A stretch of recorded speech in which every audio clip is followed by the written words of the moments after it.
Hola a todos, nuevamente por este mismo medio para darles a conocer más sobre los testamentos y la importancia que estos tienen.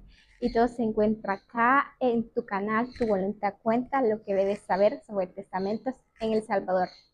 Y es que recordemos que si mencionó alguna legislación como el Código Civil, todo ello es meramente salvadoreño.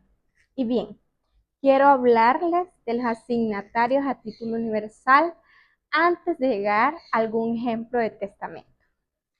Primeramente, decir qué es asignatario a título universal, porque el contenido hace referencia a los bienes, derechos, acciones, obligaciones del causante, considerados estos como un conjunto ideal en abstracto, sin especificación de los elementos de ese conjunto, que estos serán objeto de la sucesión, en donde se nos hace referencia a la universalidad jurídica llamada también patrimonio, y es que el beneficiado con una asignación de naturaleza, de tal que es un asignatario a título universal, y es a este a quien se le llama heredero, porque se le transmite toda una parte de la herencia y esto es parte del patrimonio del causante. Mencionar que recibe el nombre específico de heredero universal porque este será dueño, o al menos se le ha colocado en la posibilidad de llegar a ser dueño de la totalidad del patrimonio transmitido, porque pueda que ocurra que sean varias las personas a quienes se les asigna la totalidad de un mismo patrimonio y en consecuencia este deba de dividirse y para efectos de su goce en tantas partes como asignatarios estos sean. Bien, continuando, luego de conocer un poco, están también las clases de heredero universal, en donde el total hereda la totalidad de la herencia, aunque la comparta con otros. Es de cuota cuando se hereda una cuota específica, es decir, un medio, un tercio, un cuarto, entre otros. Son de remanente cuando son bajo ciertas circunstancias, es decir, los asignatarios a título universal son llamados herederos de remanente. Ello ocurre cuando lo que se asigna a una persona es lo que sobra después que el causante ha hecho otras asignaciones con las que no ha agotado su patrimonio, como ese sobrante o el remanente. En realidad puede ser toda esa masa hereditaria, deducidas o sustraídas de ciertos bienes singulares, es decir, legados o una parte o cuota de la universalidad. De ello resulta los herederos universales de remanente en el primer caso y los herederos de cuota remanente en el segundo. Se encuentran también los asignatarios a título singular, en donde se menciona que cuando lo que se le señala a una persona para quien ello suceda a otra, cuando ésta fallezca, es una cosa determinada, individualizada, la cual se ha sustraído para ser considerada de forma separada de la universalidad de aquella parte, haciéndola objeto de un trato particular o ya sea singular. Los beneficiados con una asignación de tal naturaleza son los legatarios, que no suceden al testador en todos sus derechos y obligaciones transmisibles, porque estos no son herederos, sino que únicamente en la especie determinada, cuerpo cierto o indeterminada de cierto género que aquel les ha dejado, y solo responden de las obligaciones o cargas que expresamente se les hayan impuesto, y estos no representan al causante como tal, no continúan su personalidad. Estos solo pueden legarse las cosas capaces de ser apropiadas y que estén o en el patrimonio del causante, en el del asignatario a quien se le impone la obligación de darlas. Sin embargo, también se puede legar cosas futuras con tal que estos lleguen a existir y el testador puede ordenar en su momento que se quiera una cosa ajena para entregarla propiamente a un legatario como tal. Continuando con asignaciones a título singular, en principio el legado de especie que no es del testador ni el asignatario a quien se impone la obligación de darlo es nulo. Pero si en el testamento aparece que el testador sabía que la cosa no era suya o de dicho asignatario, en este caso sí vale el legado, ya que debiéndose adquirir la especie según las reglas que establece el artículo 1085 del Código Civil. Y es que el hecho de que el testador sabía que la cosa legada era ajena debe deducirse de las expresiones que él ha causado en el testamento, ya que no puede ello establecerse con una prueba extrínseca. Pero el legado de la cosa ajena, que en principio es nulo, se valida si esa cosa, al abrirse la sucesión, ya es del testador o ya sea del asignatario a quien se ha puesto la obligación de darlo.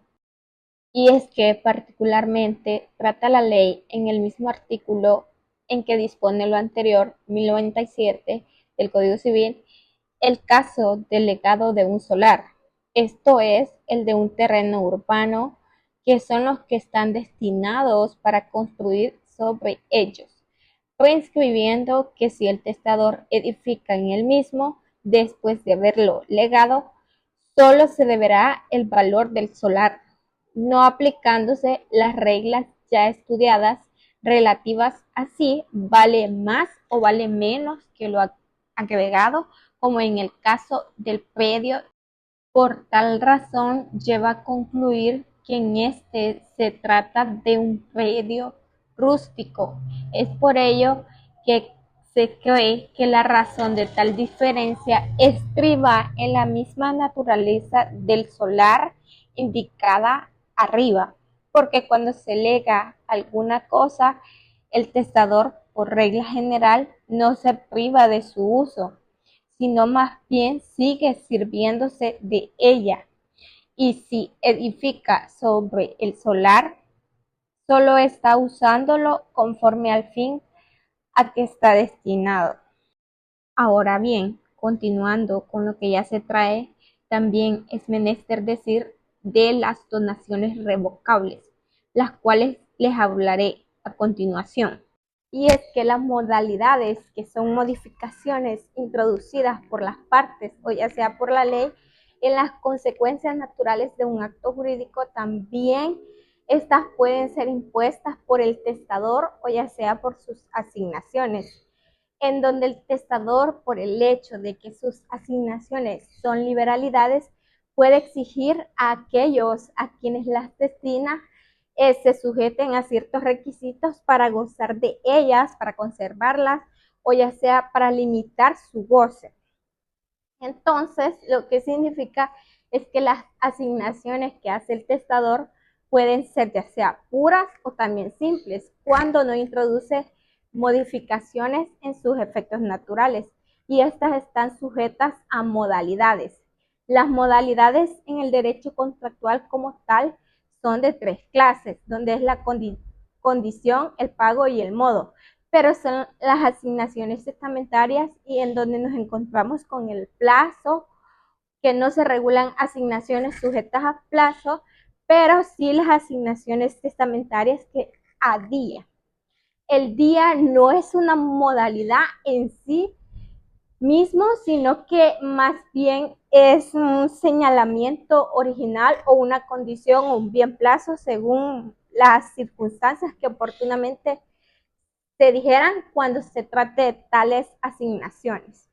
Bien, continuando, la donación por causa de muerte, también llamada mortis causa donatio o donación revocable, la cual fue admitida por el derecho romano y por el antiguo derecho francés, pero con distintas formalidades de las que ahora en día tiene en la mayoría de la legislación, que todavía las tiene institucionalizadas.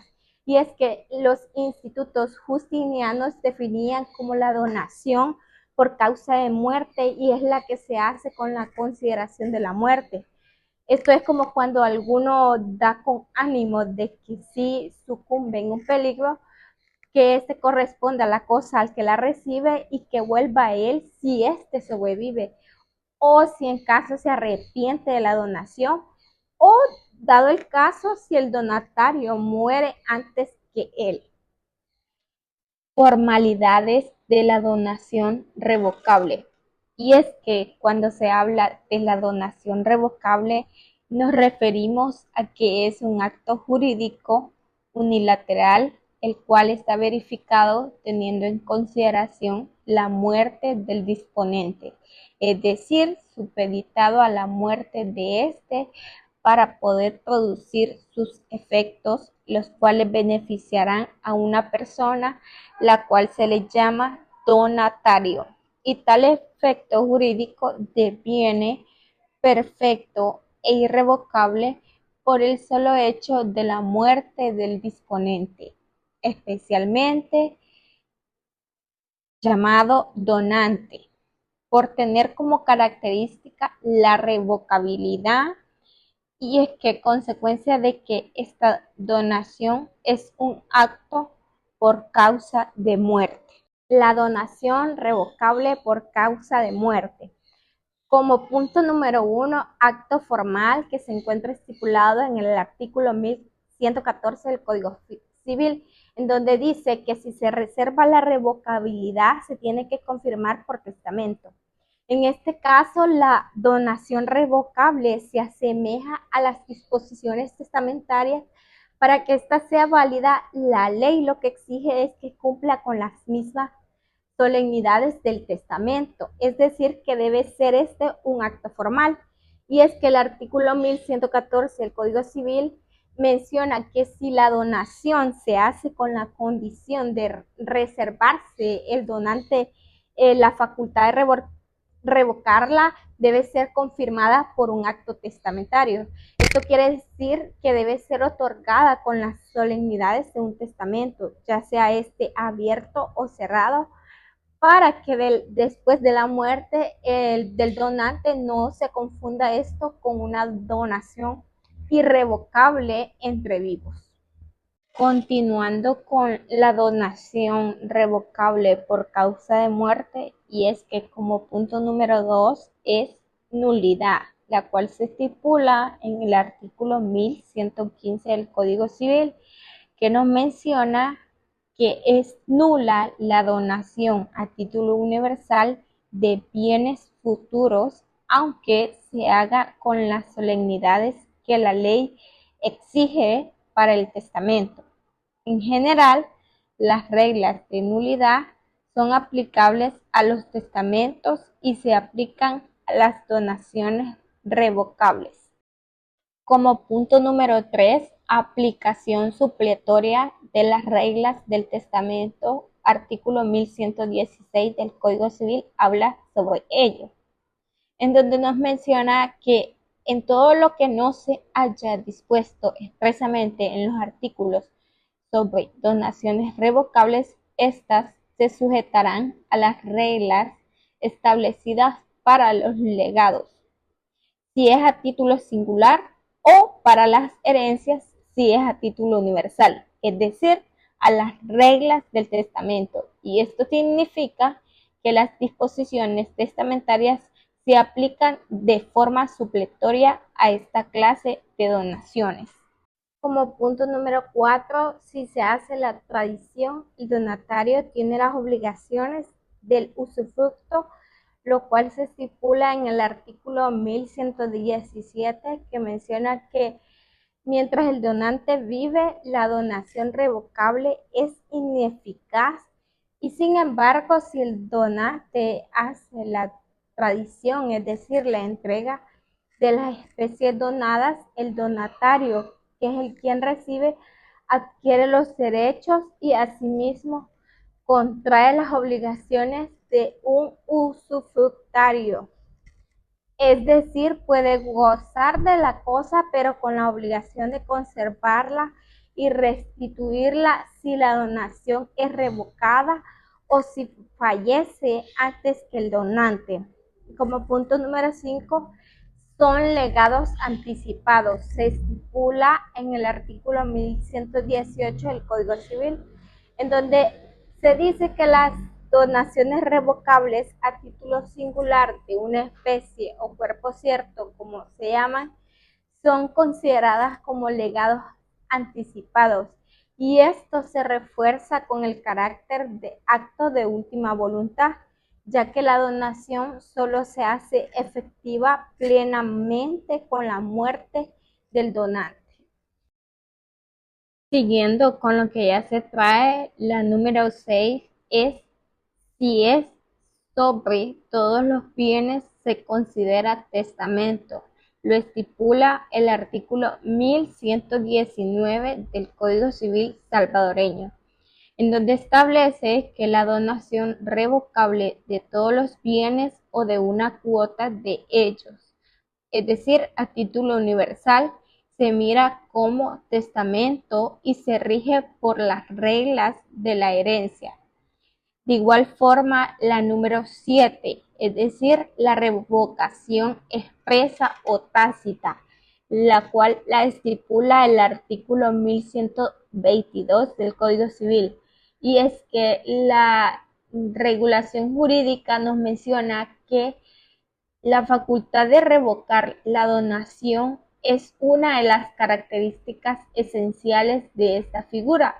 Es por ello que puede hacerse de forma expresa, es decir, mediante otro testamento o ya sea instrumento público o de manera tácita por cualquier acto del donante, el cual demuestre su intención de revocarla, como por ejemplo, enajenar la cosa donada.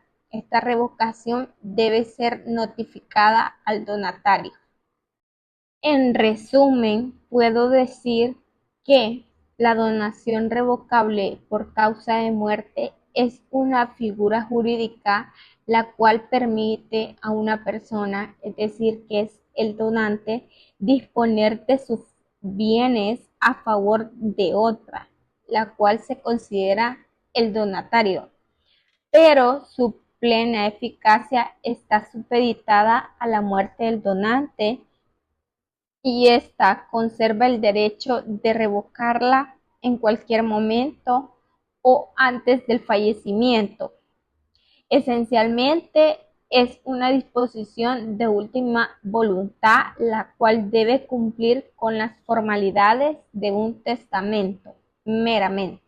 Ahora bien, el derecho de acrecer. Esto surge cuando el testador instituye varios herederos universales y falta alguno de ellos, que es la parte que le correspondía y es aprovechada por sus coherederos. Los mismos incurren entre los coherederos de una misma cuota de la universalidad, y es que esto se aplica también a los legados. El derecho de acrecer es cuando son varios los llamados a una misma cosa, pero uno de ellos fallece. No al lugar cuando hay derecho de transmisión, lo estipula el artículo 958 del Código Civil salvadoreño. No al lugar si hay sustitución, herencia universal, cuando son varios los llamados, la proporción se redistribuye proporcionalmente a favor de los otros supervivientes. También se menciona legado, que es cuando la cosa ha sido destinada a favor de varios legatarios. La proporción del derecho sobre la cosa específica se redistribuye proporcionalmente en favor de los demás legatarios. Ahora bien, siguiendo con lo que se trae, ahora les hablaré de las sustituciones, es decir, la sustitución vulgar. El concepto que se ha dado en el número anterior corresponde a la sustitución llamada vulgar, la cual es la única que permite la ley salvadoreña, es decir, el Código Civil salvadoreño, lo que indica que reconoce que la sustitución opera, tal como se ha dicho, cuando el primer instituido no acepta o existen otras, pero esas no las admite, es el nombre de vulgar. Le viene de que es la más común, la más usual, ya que cualquier testador puede realizarla. Esto no ocurre con alguna de las otras clases de sustitución, y es que la sustitución opera, como se ha dicho, cuando el primer instituido no acepta o cuando no puede hacerlo por cualquiera de los motivos que se han mencionado, por manera que si el testador no especifica para cuál de esos casos establece la sustitución, se entiende que es para cualquiera de los motivos que se han mencionado. Por manera que si el testador no especifica para cuál de esos casos establece la sustitución, se puede entender que es para cualquiera de ellos el que se presente. Casos de aplicación. La sustitución de uno a uno no solamente se da cuando se trata de un solo instituido, ya que pueden haberse instituido varios asignatarios, nombrándoles así a cada uno un sustituto distinto. Es decir, lego a Pedro y Juan la finca X, y si Pedro falta, lo sustituirá Luis, y si Juan falta, lo sustituirá Diego. La sustitución de muchos a uno puede esta ser simultánea o ya sea gradual. Es simultánea cuando al faltar el instituido, todos los sustitutos ocupan conjuntamente su lugar, y es gradual cuando los sustitutos son llamados cada uno en defecto del anterior. Estos son nombrados sucesivamente, es decir, instituyo heredero a Pedro. Si éste no quiere o no puede suceder, lo sustituyo por Diego, y si Diego tampoco lo sucede, lo sustituyo por Juan, y si Juan falta, lo sustituyo por Luis, y así sucesivamente es este tema. Ahora bien, asignaciones alimenticias es donde el testador que tuviera obligación de dar alimentos, ya sea por minoría de edad, mayor de edad que aún está estudiando, incapaz, entre otros, deberá consignar de manera obligatoria una asignación que cumpla con su obligación familiar. Y es que de las asignaciones alimenticias también está estipulado el artículo 1141 del Código Civil, en donde menciona que son obligatorias en el testamento y se pueden establecer supletoriamente si estas son divisibles entre todos los alimentarios. Se pueden disminuir para cubrir a todos los beneficiarios y se pueden perder. Se debe especificar en el testamento la causa por la cual esto se pierde. Bien, asignaciones alimenticias alcanzan hasta la tercera parte de los bienes de la herencia, en donde es un juez competente y este es un juez de familia. En caso de estas ser establecidas en el testamento, constituyen un título ejecutivo y el objeto es la conservación de cierta clase de bienes de la herencia de la oposición de los sellos. Y es que esta medida es conservativa, ya que no solo es competente a quienes ven con derecho a la herencia, sino también a otras personas, sean estos los comuneros y acreedores del difunto. Y es que consiste en guardar bajo llave y sello los muebles y papeles que forman parte de la herencia hasta que se procede el inventario solemne de todos los bienes y efectos hereditarios. Esta es una especie de medida cautelar que asegura los bienes de la herencia. Decir que el Código Procesal Civil y Mercantil regula dicha situación, en donde se podría aplicar el inciso segundo del artículo 17 del Código Procesal Civil y Mercantil, en donde se menciona que la forma se refiere a las solemnidades externas y a la autenticidad, al hecho de haber sido realmente estos otorgados y asimismo autorizados por las personas y de la manera en que tales instrumentos se expresen, es decir, el proceso abreviado. Seguidamente, la revocación del testamento solemne es a través de otro testamento. Esto quiere decir que la revocación de un testamento solemne es el que cumple con todas las formalidades legales, la cual debe realizarse necesariamente por medio de otro testamento posterior, el cual puede ser solemne. Otro testamento otorgado con todas las formalidades, por ejemplo, puede ser ante notario, y es privilegiado cuando un testamento con formalidades simplificadas, permitido solo en circunstancias especiales. Puede ser como el testamento militar o marítimo, que en un anterior video les hablaba de este tipo de testamento y les decía también que en El Salvador no son comunes, ya que aquí normalmente los más que se utilizan son el testamento abierto y el testamento cerrado.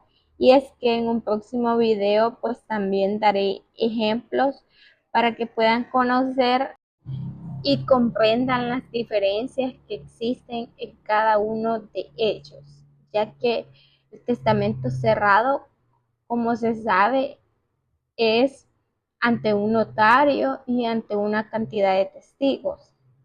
Puedo decir que esto asegura que la nueva voluntad del testador, al igual que la original, se exprese con las solemnidades requeridas por la ley para así garantizar su autenticidad, seriedad y libre albedrío. No basta que un documento privado o una simple declaración de palabra para dejar sin efecto un testamento. Otra de las características que puedo mencionar es que debe ser revocación expresa, es decir, que es cuando el testador utiliza el Nuevo Testamento para declarar de forma clara e inequívoca su voluntad de dejar sin efecto el testamento anterior, ya sea que lo haga total o parcialmente. Y es que en esta característica, aunque existe la figura de la revocación tácita por disposiciones contradictorias en un Nuevo Testamento, la ley permite la revocación expresa para que no quede duda de la voluntad del testador respecto a dejar sin valor el instrumento anterior. Otra de las características es que puede ser total o parcial, y es que la revocación puede afectar la totalidad del testamento anterior o solo algunas de sus cláusulas o disposiciones. Cuando es total, se declara la pérdida de vigencia de todo el testamento precedente, y cuando es parcial, se declaran sin efecto solo ciertas disposiciones del testamento anterior, manteniéndose vigentes las demás que no hayan sido modificadas o contradichas. En esta característica se puede decir que el testador tiene la libertad de modificar su voluntad en el grado que desee, ya que en la revocación parcial los dos testamentos, tanto el antiguo en lo no revocado y el nuevo, coexisten y se complementan uno con el otro.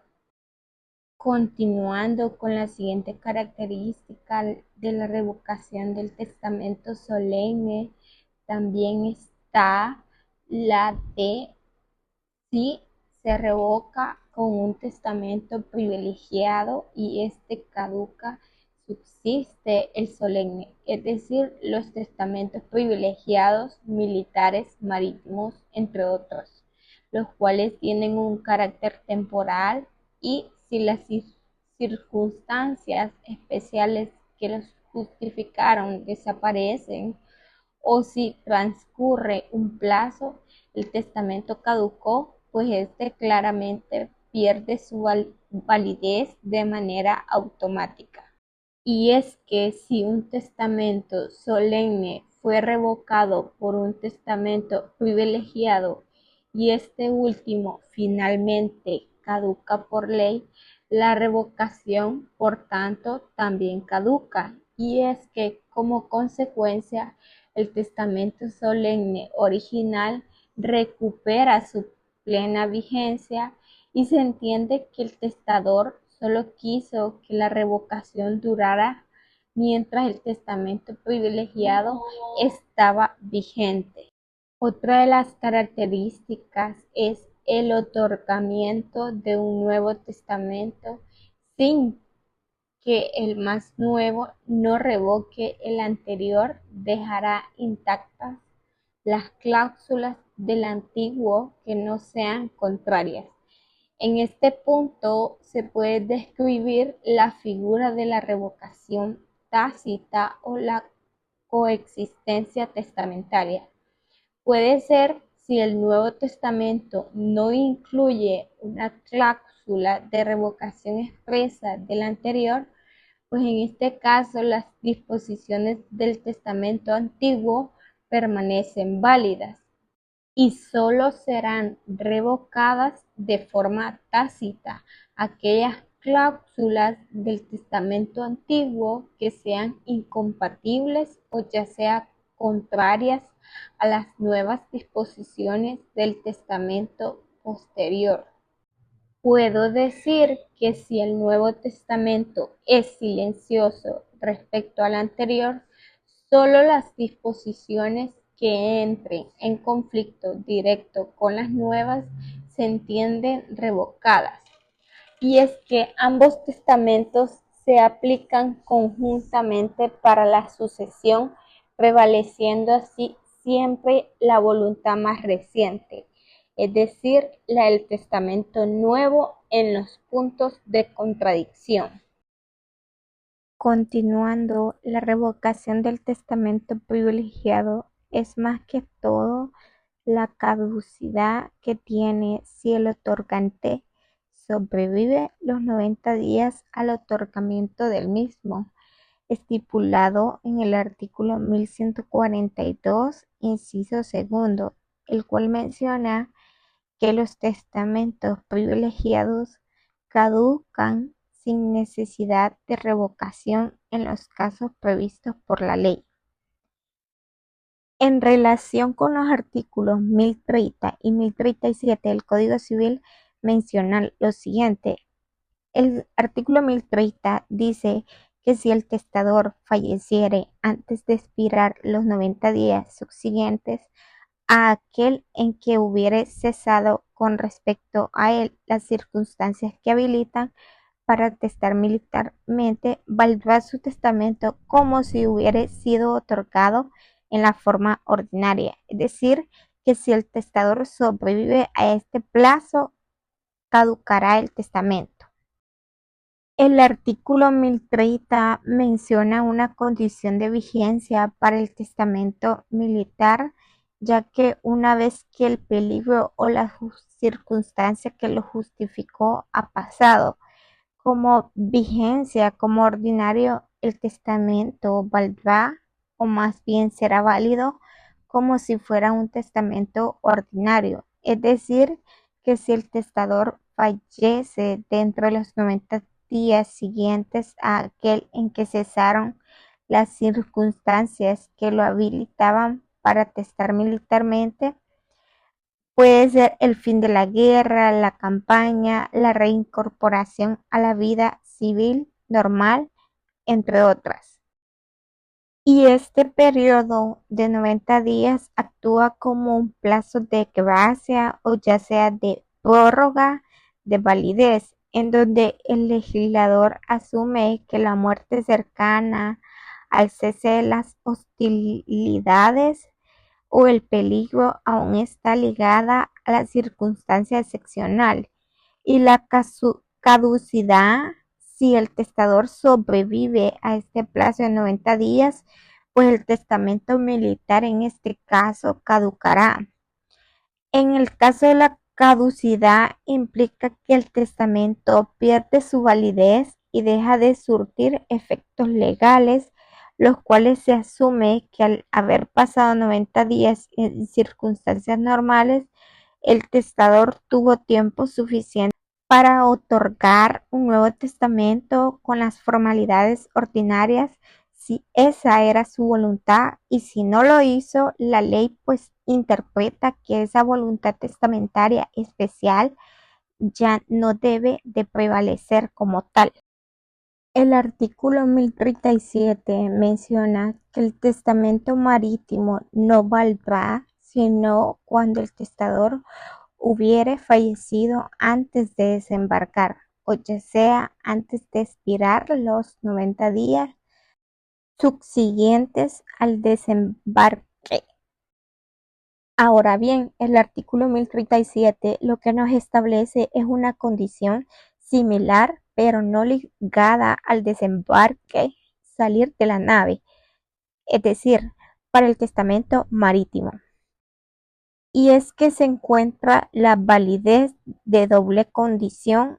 Quiere decir que el testamento valdrá solo si se cumple una de las dos condiciones, la cual la primera de ellas es que el testador hubiere fallecido antes de desembarcar.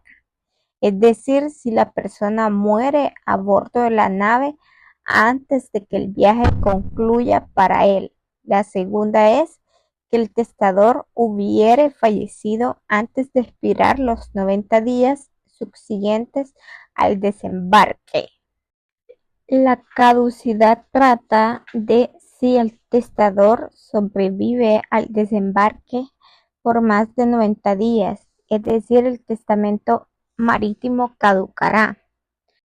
Y es que si bien, al igual que con el testamento militar, el plazo es de 90 días después de pisar tierra, es decir, de desembarcar.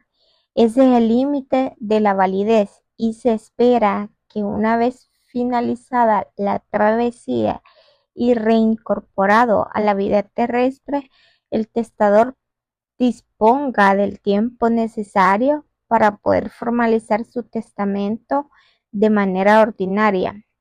Y lo que la ley busca es garantizar la seriedad y deliberación en los actos jurídicos, por lo que estas formas especiales solo tienen una vigencia temporal y transitoria.